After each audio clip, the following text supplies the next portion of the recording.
Des responsables américains affirment que les gardes-côtes ont arraisonné un pétrolier battant pavillon panaméen transportant du pétrole brut vénézuélien, prétendument destiné à la Chine. Selon des rapports du Wall Street Journal et du New York Times, l'arraisonnement a eu lieu cette semaine lors de ce que le président Trump appelle une nouvelle poussée de blocus. Trump affirme qu'il s'agit d'un blocus total et complet ciblant les pétroliers sanctionnés liés aux expéditions de pétrole vénézuélien. Mais cette action soulève des questions importantes sur le droit maritime international, la souveraineté et le précédent qui est établi pour le transport maritime mondial. Examinons ce qui s'est passé, ce que les deux camps disent et ce que cela signifie pour le commerce et le droit internationaux. Selon le New York Times, le navire s'appelle le Centuries. Il arborait un pavillon panaméen, ce qui signifie qu'il était enregistré au Panama. Le New York Times a rapporté, en citant des sources de l'industrie, que la cargaison était liée à un négociant basé en Chine, un détail qui ne peut pas être confirmé de manière indépendante à partir de documents publics. Les critiques soutiennent que ces interdictions ressemblent à une application de type blocus, même si Washington les décrit différemment. Les guides juridiques décrivent souvent un blocus naval comme une mesure de temps de guerre. C'est pourquoi les critiques disent que la formulation compte.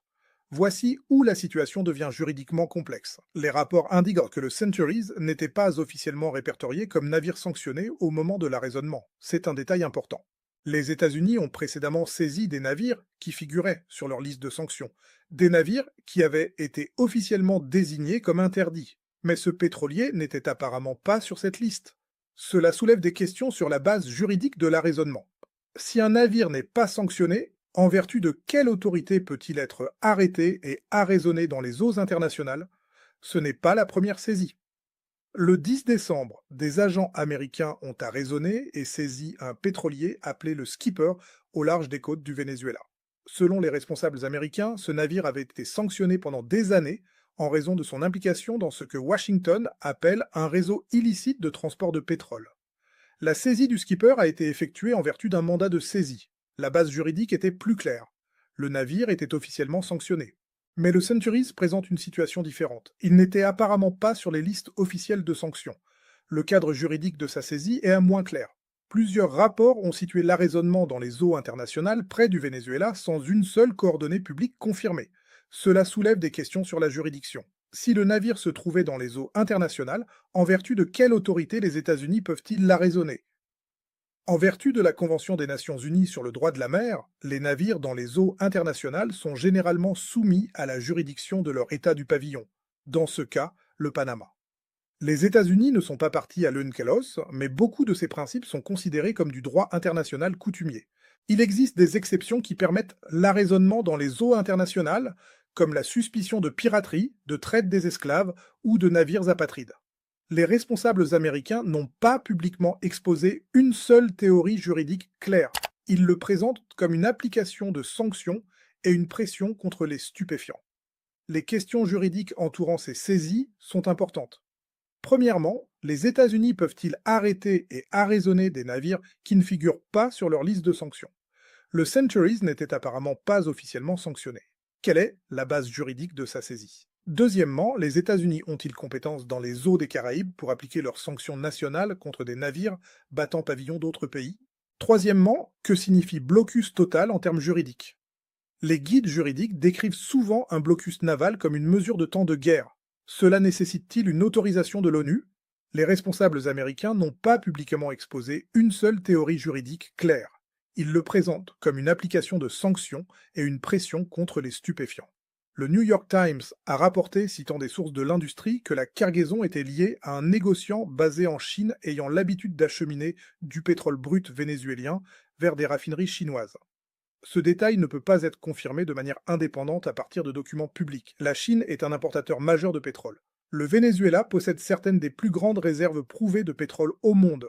Le commerce entre les deux pays n'est pas nouveau, il existe depuis des années. Pékin a publiquement critiqué les sanctions unilatérales américaines et les qualifie d'illégitimes. La position de la Chine est qu'elle ne lie pas les pays tiers. Le gouvernement vénézuélien a condamné les saisies. Caracas soutient que la campagne de pression est une guerre économique et affirme qu'elle vise à forcer un changement politique. Du point de vue du Venezuela, les États-Unis utilisent leur puissance militaire pour interférer avec des transactions commerciales légitimes. Le Venezuela soutient que ces ventes de pétrole sont un commerce légal et que les États-Unis n'ont aucune autorité en vertu du droit international pour y interférer. Que l'on soit d'accord ou non avec le gouvernement vénézuélien, sa position bénéficie du soutien de nombreux pays du Sud qui considèrent les sanctions unilatérales américaines comme un dépassement. Les saisies soulèvent des questions fondamentales sur la souveraineté dans les Caraïbes. La mer des Caraïbes est bordée par de nombreux pays, le Venezuela, la Colombie, les nations insulaires et d'autres. C'est une voie maritime majeure pour le commerce mondial. Si les États-Unis peuvent arrêter et arraisonner des navires dans les eaux des Caraïbes sur la base de leurs propres sanctions, des sanctions qui ne sont pas autorisées par les Nations Unies, quel précédent cela établit-il? D'autres pays peuvent donc se demander, n'importe quelle nation puissante peut-elle imposer ses propres règles au transport maritime international? La Chine peut-elle faire de même en mer de Chine méridionale? La Russie peut-elle faire de même en mer Noire? Le principe de liberté de navigation a été une pierre angulaire du droit maritime international. Ces saisies mettent ce principe à l'épreuve. L'industrie du transport maritime international suit de près ces développements. Si des navires peuvent être saisis dans les eaux internationales pour avoir transporté une cargaison qu'un pays, même un pays puissant, juge problématique, qu'est-ce que cela signifie pour le commerce mondial?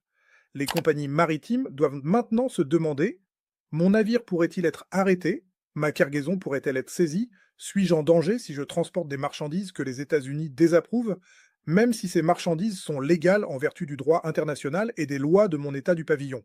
Les coûts d'assurance pourraient augmenter, les routes maritimes pourraient changer, et les Caraïbes, l'une des voies maritimes les plus fréquentées du monde, pourrait devenir plus imprévisible. Les responsables américains ont été explicites sur la stratégie derrière la campagne de pression. L'objectif, selon les déclarations de Washington, est de couper l'accès du gouvernement Maduro aux revenus pétroliers, des revenus qui financent le régime. La logique est simple, si le Venezuela ne peut pas vendre son pétrole, il ne peut pas financer son gouvernement. Sans financement, le régime s'effondrera ou négociera selon les conditions américaines. Ce n'est pas une nouvelle stratégie. Les États-Unis ont utilisé la pression économique, les sanctions, les blocus, les saisies d'actifs contre de nombreux pays, notamment Cuba, l'Iran et la Corée du Nord.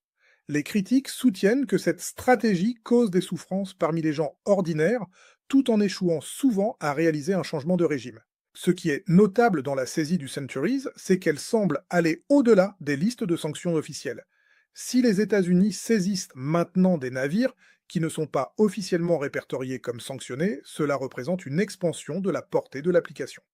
Cela suggère que tout navire transportant du pétrole vénézuélien, qu'il ait été officiellement sanctionné ou non, peut être exposé au risque de saisie. Pour l'industrie du transport maritime, cela crée de l'incertitude. Comment les entreprises peuvent-elles savoir si elles sont en danger si les règles ne sont pas définies publiquement? Pékin a publiquement critiqué les sanctions unilatérales américaines et les qualifie d'illégitimes. La position de la Chine est qu'elle ne lie pas les pays tiers. La saisie d'un pétrolier transportant une cargaison prétendument destinée à la Chine est susceptible d'intensifier les tensions entre Washington et Pékin. Cela survient à un moment où les relations sino-américaines sont déjà tendues à propos de Taïwan, du commerce et de la technologie. Ajouter des confrontations maritimes à la liste pourrait encore détériorer la relation.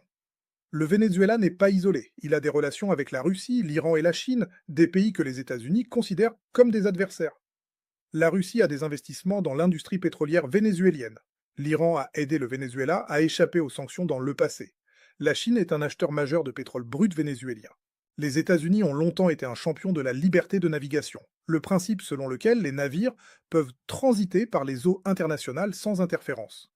Washington a mené des opérations de liberté de navigation en mer de Chine méridionale pour contester les revendications maritimes chinoises. Il a critiqué d'autres pays pour avoir interféré avec le transport maritime international. Les critiques demandent comment le message américain sur la liberté de navigation s'accorde avec l'arrêt de pétroliers dans les eaux des Caraïbes. La réponse peut être que les États-Unis appliquent des normes différentes à eux-mêmes par rapport à ce qu'ils attendent des autres. Ou il se peut que Washington croie que son application de sanctions est juridiquement justifiée. Quoi qu'il en soit, la tension entre la rhétorique américaine et les actions américaines est notable. Le Venezuela possède certaines des plus grandes réserves de pétrole au monde. Son pétrole est du pétrole brut lourd, difficile à raffiner mais précieux. Si la campagne de pression américaine réussit à couper les exportations de pétrole vénézuélien, cela aura des implications pour les marchés énergétiques mondiaux. La Chine devra peut-être trouver des fournisseurs alternatifs. Les prix du pétrole pourraient être affectés et l'économie du Venezuela, déjà sous forte pression après des années de sanctions, pourrait se détériorer davantage. Certains analystes soutiennent que la campagne n'empêchera pas le pétrole de circuler, elle le redirigera simplement par des canaux plus complexes. D'autres soutiennent que l'application militaire rend l'évasion beaucoup plus difficile. Deux pétroliers ont été saisis ce mois-ci. Le président Trump a annoncé ce qu'il appelle un blocus total. Que se passe-t-il ensuite? Une possibilité est l'escalade. Plus de saisies, plus d'opérations militaires, potentiellement une confrontation avec des navires escortés par d'autres marines. Une autre possibilité est la négociation. La pression pourrait forcer Maduro à négocier, bien qu'il ait résisté à la pression américaine pendant des années. Une troisième possibilité est l'impasse. La pression continue, le Venezuela souffre, mais aucune résolution n'est atteinte. Ce qui est clair, c'est que les États-Unis utilisent la force militaire pour appliquer leur politique économique dans les Caraïbes. Que cela soit légal, efficace ou sage, reste à voir.